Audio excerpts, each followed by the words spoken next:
Welcome back to the Daughters of the Moon podcast. We're grateful you can join us for another week. We sure are. And today we have a special guest, Chris Cirak, and he's an author, speaker, and meditator. He's passionate about turning sophisticated topics into accessible, meaningful, inspiring experiences. With an extensive background in experience design, psychology, and tech, the simple breakdown of traditional teachings makes ancient wisdom relatable to modern audiences. His BU Mindfulness program helps you gain transformative insights by following a simple step-by-step approach to reacting less and thriving more.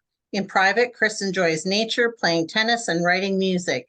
He resides in Bali, Indonesia. Find him online. And we'll put all of that in the show notes. Hi, Chris. Welcome to the show. Thank you, Kim and Barb. I'm so happy to be here. Oh, we're pleased. We really are. Yeah. So can you tell us a little bit about you and your journey and some of the ways that you do your programming? Yeah, absolutely. I think I was, enamored by the external, just like every one of us that suddenly finds themselves in this body and in this three-dimensional space and all the shapes and sizes and colors that are around us. And so I think, we are to be forgiven to really become infatuated by the stuff, the things. And so I think naturally we all kind of start out focusing on the external, as we should.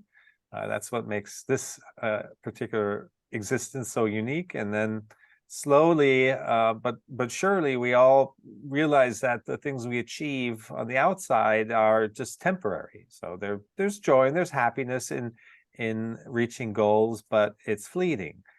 And I think this fleetingness, we start to become more aware that there must be more to life than than always chasing outcomes. And so there came a point where it just there was a tipping point, and I realized that there was this whole inner world that needed to be explored. And so when that happened, everything shifts, because your whole sense of reality and perception and the truth structure that we've created, all of that crumbles, and it's a tough time. But then you awaken to a much bigger sense of existence of yourself in the context of the greater current. Yeah, absolutely. And then you can live more authentically, because it's more about your person than all the things around you. Yes, exactly. And you realize you have a blueprint.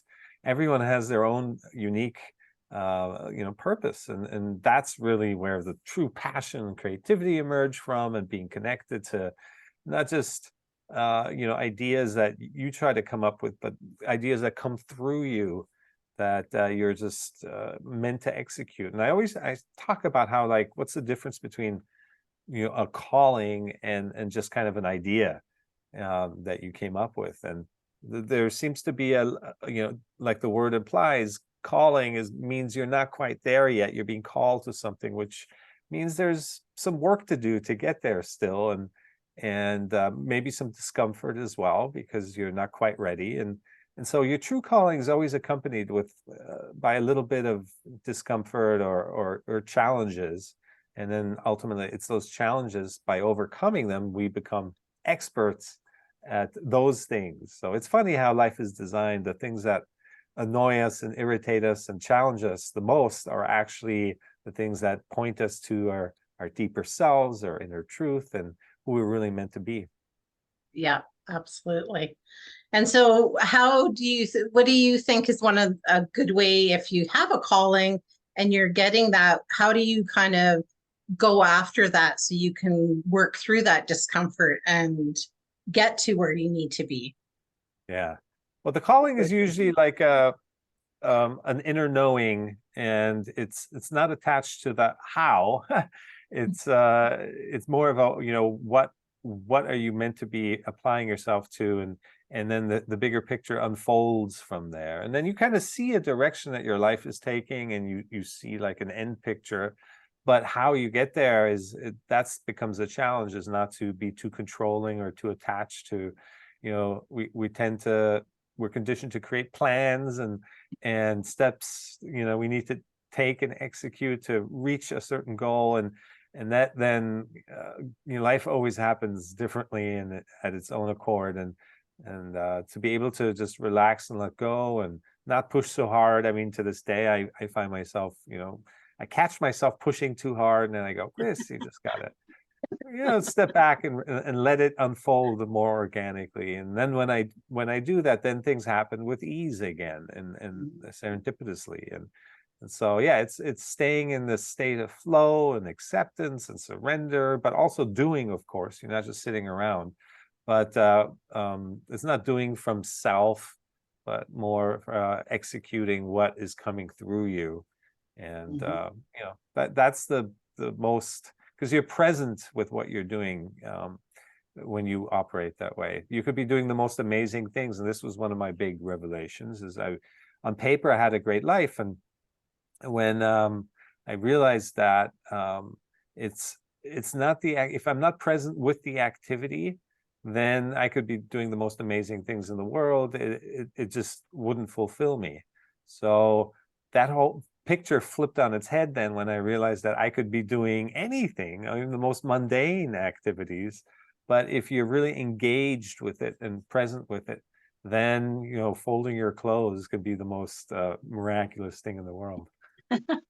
That's so true. Relaxing for a minute, you mean?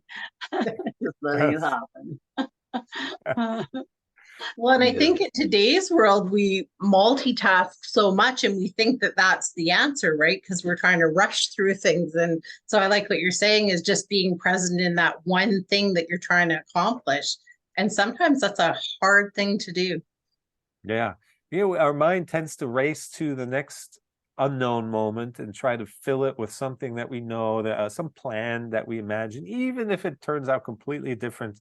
The mind is a tool designed to know things. So if we're so living through that mental lens, then we're at the mercy of just kind of like rushing to the next moment and to the next. And so we're always missing out on right now. We can't even take a shower and enjoy the feeling of water and steam and soap and our senses, right? Our senses is what keeps us attached, glued to the present moment. Instead, when we're in our minds, we just rush, and our whole life can go by that way. So we can create these amazing experiences, but if we're always living for the outcome, then we're just missing out on the journey, and the journey is everything, as we know. Yeah, it definitely is. Yeah. You had something to say, Mom? Yeah, I find I'm just waiting. Yeah, I find too, as I mature in life, sort of thing, that I have slowed down considerably, and I like the journey I'm on. And I try to remind myself on a daily basis, like, slow down. Does it really matter? It doesn't really matter. And sometimes just saying that to myself, I sit back and really get into the moment and enjoy it. Because why not? But I didn't do as much of that when I was a little younger than I should have. But now I try to grab it and run with it whenever I can. So yes, it's a beautiful thing to do. Thank you. Yeah, and it's great to have these little reminders, like you say, slow down or take a breath, right? One conscious breath can reset us. And there's so many little tricks, and it's the simplicity, the little moments that really bring us back to right now. And to have some kind of mantra, some kind of reminder that, like you just said, slow down, stop and smell the roses. And we've heard all these things, but there's so much truth there. There's all these popular terms that we often use, but we don't realize that they're chock full of wisdom, and we just kind of gloss over it. But it really is that, just to stop and smell the roses. It is. Do you have a mantra or something that you do yourself to calm you down and bring you back to calm? Yeah, so the first thing I do every morning is I don't drink coffee, but I pour myself a glass of water. And so I look at from the dispenser or the mug, the pitcher, whatever I'm using, and I look at the water and the swirls, the color of it, the sounds it makes, the feeling of the glass in my hand, and the little bubbles, and just that act already, it makes me aware of the state of my mind of the day, which is kind of another bigger topic. Is we find peace not by wanting our mind to be calm, but by accepting that it's not. And that this is kind of this inverse law of how nature works. So the acceptance of what is, that is what calms us down. So if what is chaotic and noisy, accepting that is actually what takes us out of it. And so that's my first kind of exercise of the day, is to just notice, what state my mind is today. And even after years and years and years of meditating, it's still, I wake up on some days and it's noisy. And that's just what it is. And accepting what is what calms me down and grounds me again. Mhm. Very nice. And you just follow that through your day, just being calm like that. Yeah, you can do that with everything. There's life is essentially one opportunity after another that is calling us to be engaged and present with it. And the best way to do that is through the senses: tasting, touching, smelling, feeling, seeing, hearing things. You can't hear something, a sound from the future. You can't see something that isn't there. You can't taste something that's not in your mouth. So our senses are the glue to right now. And if we just acutely practice seeing, actually seeing with intention, and hearing, acutely, and tasting, touching, smelling, all of these senses, you can even feel how it drowns out the noise of the mind and pulls us into right now, and into the state of engagement and the zone ultimately.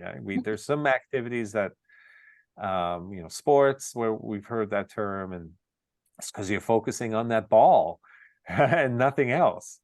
And that's really how we can achieve that state of presence in everything, doing the laundry, or the dishes, or going for a walk with the dog, or just looking out at the world and the trees and the sky and the clouds it's just it's crazy out there once you start to just zoom in on the fact that everything is the way it is, that it exists, and the miracle of it all. It's mind-boggling. Sometimes I think we have to be a little bit unconscious, because if we were so truly fully present, connected all the time into pure source consciousness awareness, then we just explode out of excitement, just because of everything that is around us that is unexplainable by the mind. It can't grasp our own existence.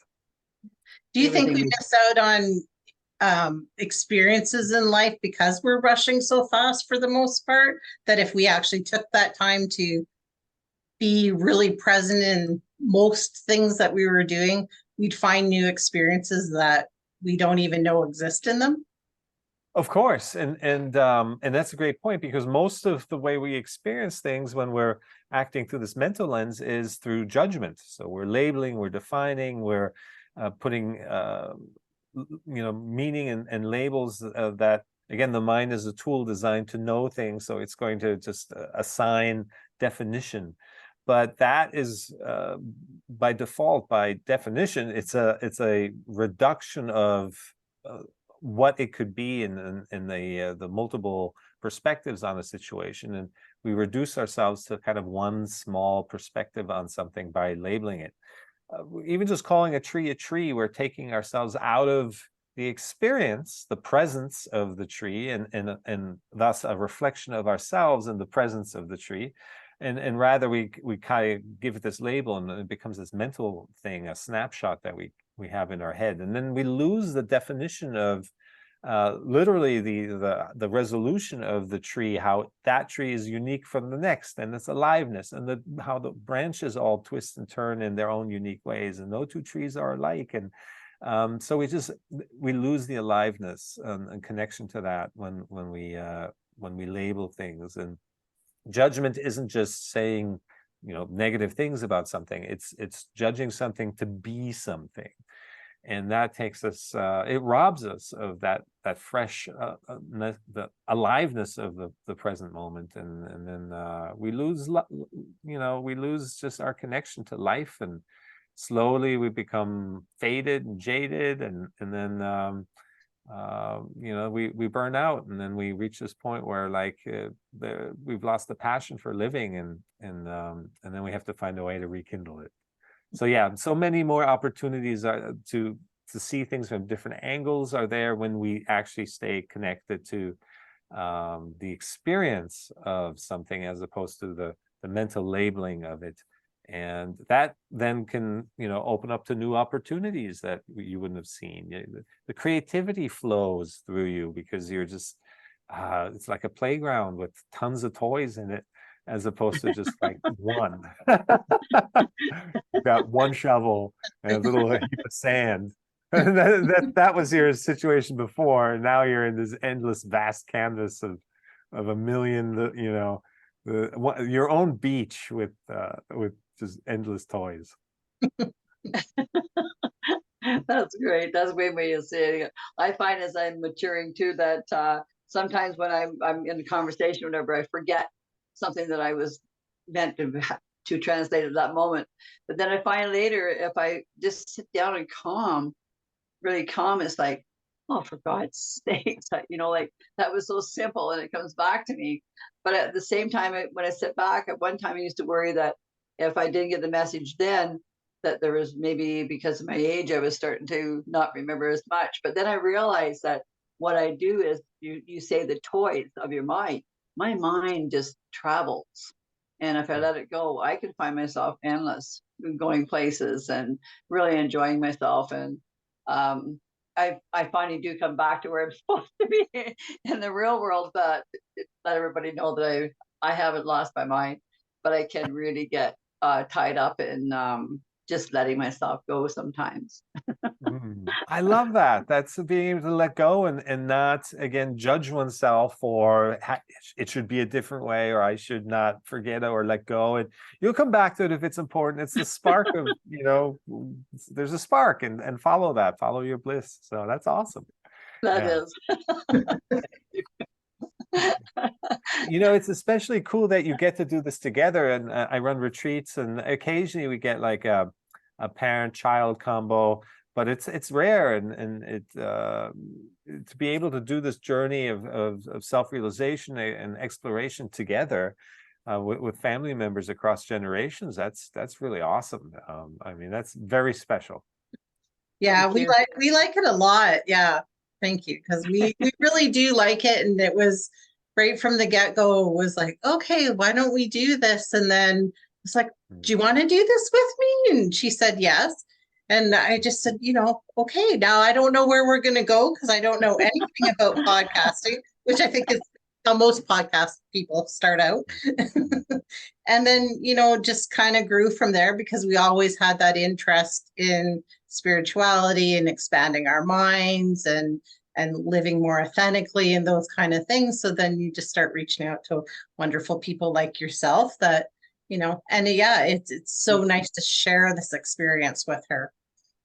Yeah, I feel blessed. We're grateful. We really are. And, like Kimmy said, we do share so many things that we alike, and yet we're so different in some other ways too, which is great, because when we're doing these podcasts, we can definitely, balance everything out one way or another between the two of us. So it's great. It's beautiful. Thank you, though, the compliment. Yeah, that's really beautiful. And I say that because most people struggle with, they have a break in their matrix, and they start to wake up to their true self, and kind of the world in a experiencing things in a broader spectrum, and not so limited. And what happens is nobody understands them. They can't tell their friends or family. They think they're crazy. And so a lot of it, and that was for me the case as well, is like you feel so alone. You don't know what's happening, and many they just unfortunately then numb out and go back to work the next day, and just kind of try to shove it all down. of course, it'll surface again, but it's not healthy to to avoid your expansion.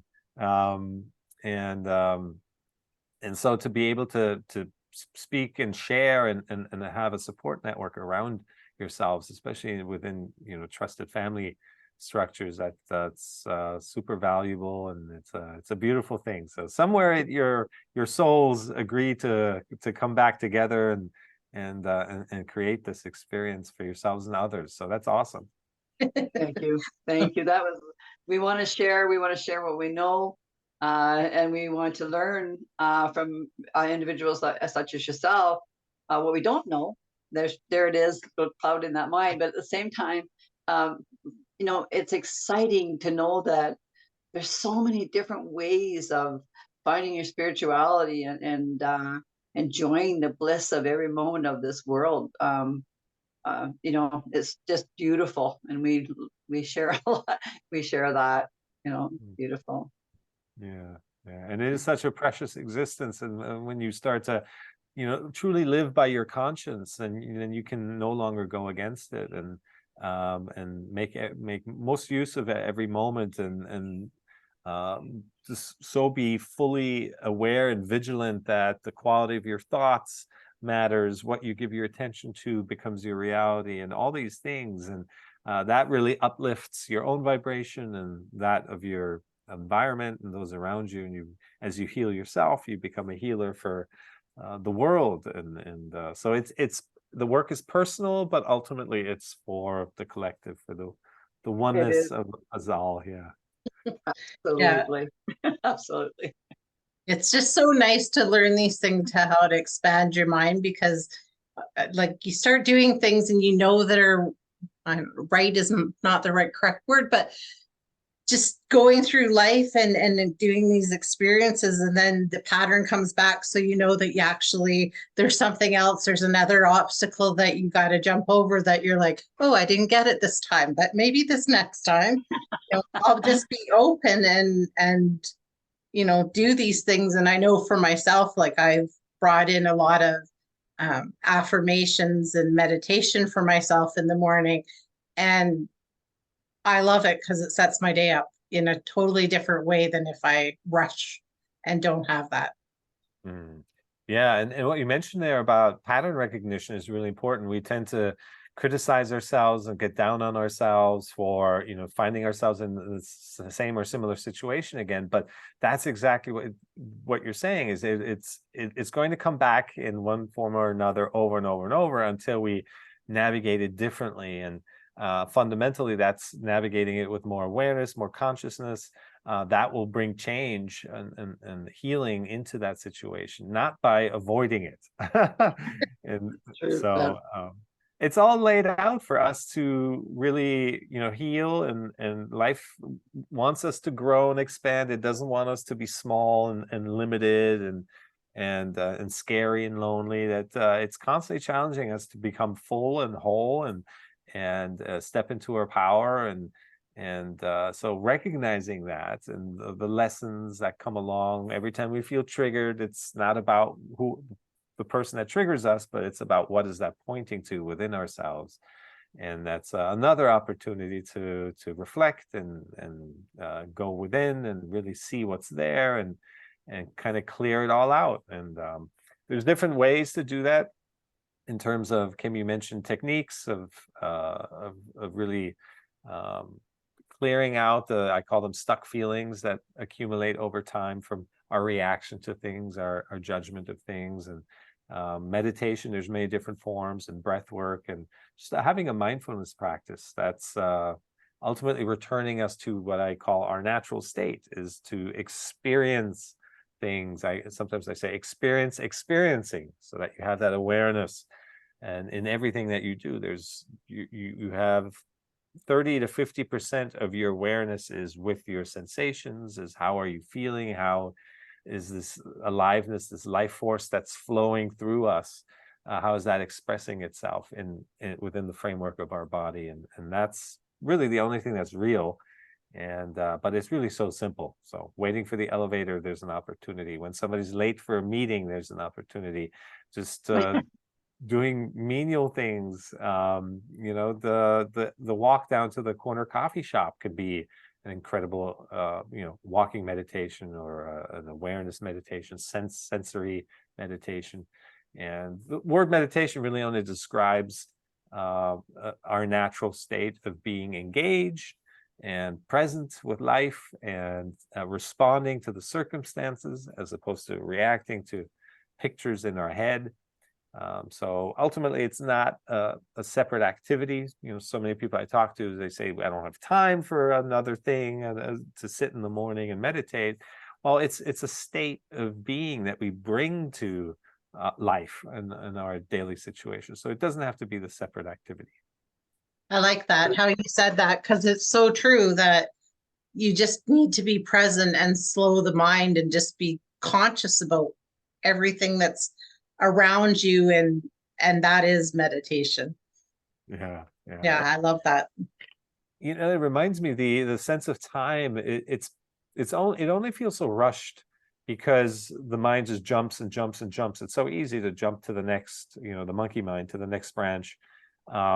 But when we're fully engaged with our actual situation, then that's natural time. It's the accelerated, rushed monkey mind time that creates that sense of there's never enough time. We're not going to get it all done, and that's because it's just so easy at the level of the mind, just to jump around. But when we're really stopping to smell the roses, then that slows things down naturally. And if you do it enough, then you know, with a mindfulness practice, then that becomes your normal sense of time again. And in fact, time tends to fade into the background then entirely, because you're engaged with the activity and not with the outcome. So that naturally then removes this pressure of time and the stress of trying to get it all done. True. Do you have groups that you teach and things like that about finding this, like helping people find their way? Yeah, so I do individual mentoring sessions, and then groups as well, online and in person, and retreats. You know, 8-day retreats. The next one's coming up. Then those are particularly powerful because you're in a community of like-minded, so that amplifies the experience. And it's just creating a safe and nurturing environment for people to explore themselves, and it's all about them. And it's exciting. Every session is different, even with longtime clients. There's such an amazing world within us, and then the outside world becomes a reflection of that. So the more we expand ourselves, the more we experience an expanded universe. Is that ever true? That is so true. And it's such a big universe we have out there to explore.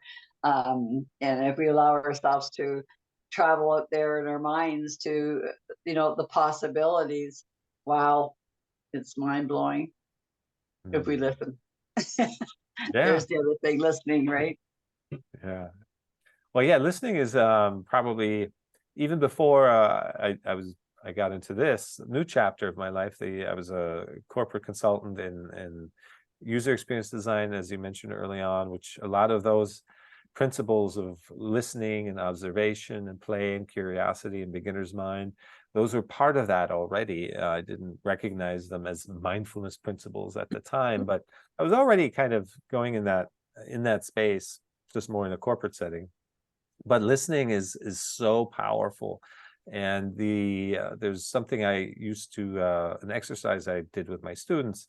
I taught at UCLA for over 10 years as well. And the ability, the quality of listening is a muscle. It's a skill that can be nurtured as well.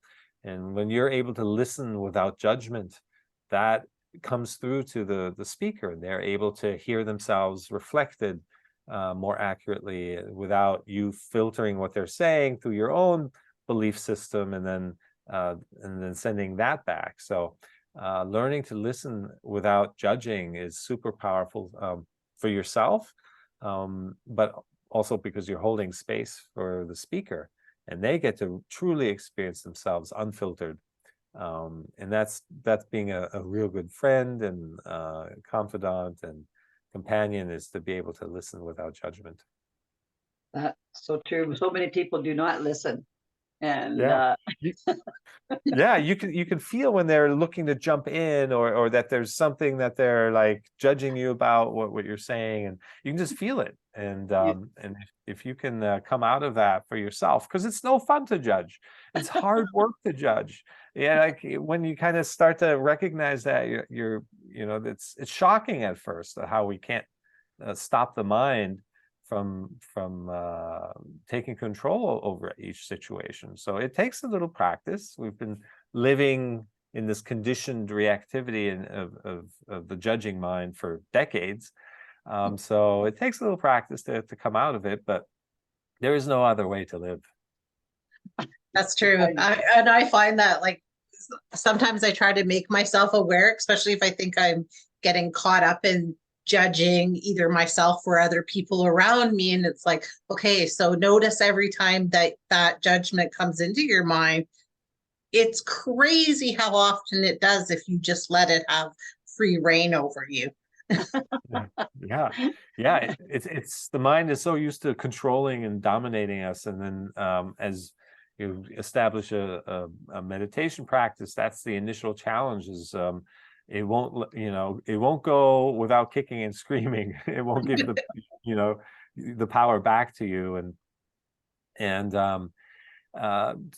that's a shocking experience at first, is to recognize that you can't even keep your attention on something as basic as your breath for more than a few seconds without the mind starting to wander again and pulling your attention away. So but then the acuteness and the importance also arises that you can't keep on living with this noise, because it's scary to think that we've gotten as far by using this mind that is always jumping around, and we make life important decisions, yet we can't even focus on something like our breath for more than a few seconds. So our whole life shifts the quality of our decision making, and how we spend our time, and the people with equal or elevating vibrations that we associate ourselves with.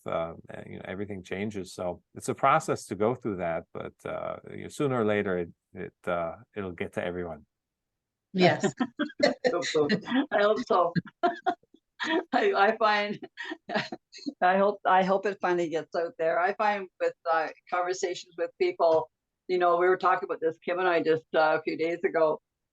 We started to talk to somebody, and you realize that the person you're speaking to don't want to hear you, and so you give them a couple of chances because you have something you feel that might be of interest, but they still do not want to hear you. And it plays with your emotions, and also how you feel. So I mean, I know with me, when I'm in that situation, all of a sudden I start feeling like I'm really uneasy and I just need to run away and get my mind in check, because I realize that it's I guess it's kind of in a way of control, but realizing that they just don't want to listen to what you're saying, and they don't care how your emotions are and how you're feeling about what you're doing. We talked about this, Kim and I, and saying, you give them a little bit of a chance, and you go, whoop, okay, I'm done. Yeah. When you first wake up to this new life, this new experience, that there's a tendency to want to share that with everyone. And then you realize very quickly that if they're ready, they're ready, but if they're not, you can't force anyone to. So to learn to be okay with that is probably the best way we can influence others, is just to allow them to be exactly who they are. That will accelerate them through their own evolution.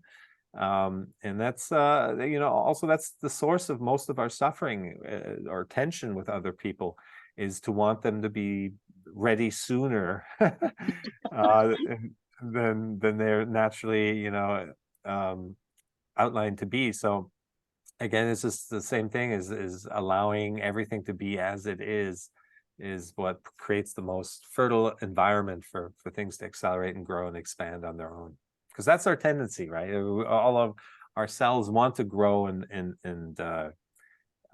we're just getting in the way of it with our judgments and our thoughts. Yeah. If we could just get out of our own way, life would be so good. Yeah, it really is that way. I mean, It's getting out of the way, it's surrendering, it's letting go of the way we think something should happen and the way a situation should be unfolding. And that's how we get in the way. We're just like controlling and steering, and we're not aware of it. We're just kind of conditioned to resist, even though rationally we can all think about and agree, I think, that by wanting something that's already happened to be different, it's not going to change. It's already happened. So even purely rationally, if you just thought about it, it's clear that resistance to a situation being different than we think it should be isn't going to solve anything. It's not going to change. It's already happened.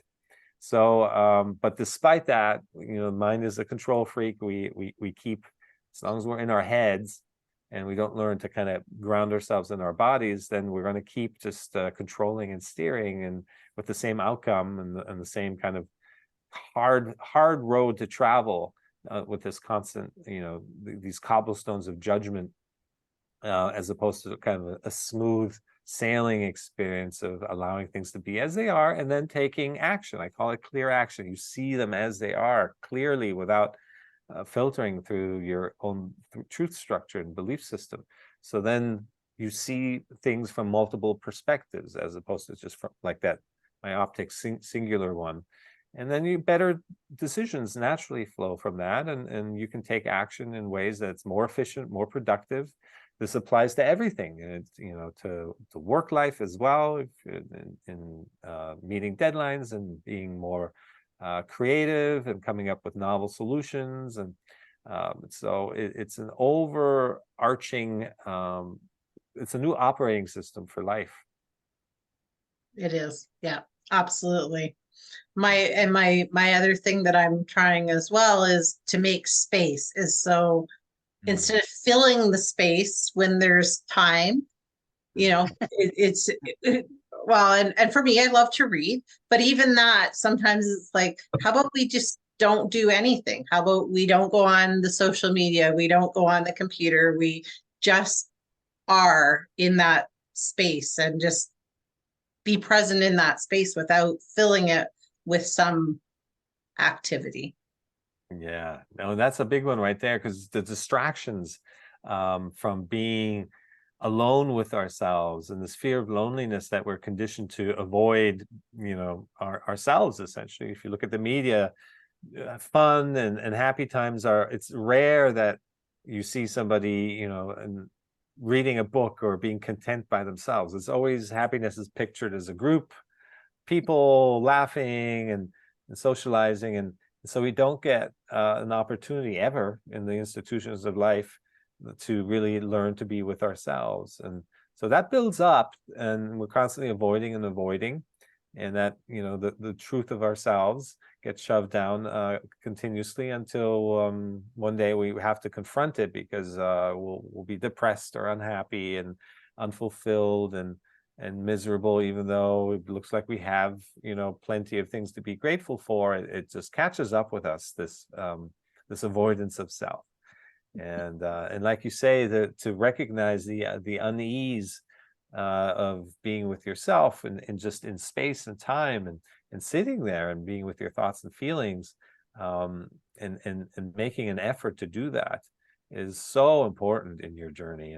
And learning, to if you can't be okay with yourself, then you're up against a challenge, and because you bring yourself into every situation. You can change jobs or move to another city or get out of a relationship and into a new one, and you're just bringing yourself and your unknowingness of yourself with you, and then you're going to repeat patterns. So becoming more aware, self-aware, more conscious of who you are in your truth, beyond just kind of the external, the masks, the facade, is so key to then really tapping into yourself as an expression of life, as opposed to this kind of lonely little creature that's up against the big scary world. So That's exactly it. Well, I could talk to you forever because you have so much information and you have such a good energy about you. I just feel so calm talking with you. can you tell everybody where they can find you? Yeah, absolutely. So my website, Cirak.com, that's Cirak.com, and everywhere on social media at Chris Cirak. Excellent, excellent. And I'll share all of those in the show notes. And thank you so much for joining us and sharing space with us. It was amazing. I had a wonderful time. Thank you, Kim and Barb. It was such a Thank pleasure, you. both of you. Thank you. Yes, it is. Thank you so much. You have a beautiful smile, by the way. Thanks for sharing that. Yes, thank you. We appreciate it. And you're welcome back anytime that you'd like to come back on. So, Yeah, we would love that for sure. Thank you. Thank you. all right. And everybody else, we will see you next week. You bet you will.